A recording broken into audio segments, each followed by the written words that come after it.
Kami masyarakat Kecamatan Danau Paris dengan ini menyatakan sikap. 1. Mengajak masyarakat Danau Paris khususnya masyarakat Aceh Singkil agar tidak mudah terprovokasi oleh isu-isu hoax.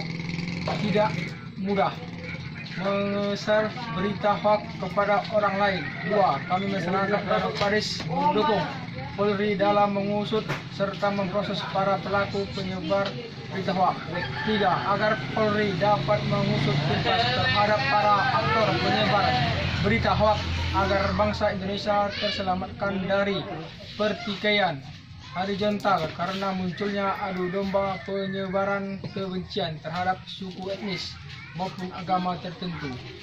Mari kita selamatkan daerah kita, Kecamatan Danau Paris ini, khususnya Kabupaten Aceh Singkil, dari isu-isu dan ujaran kebencian melalui kegiatan keagamaan maupun kegiatan positif lainnya, serta kita kembali kepada moto bahwa daerah Kabupaten Singkil merupakan daerah yang bermartabat.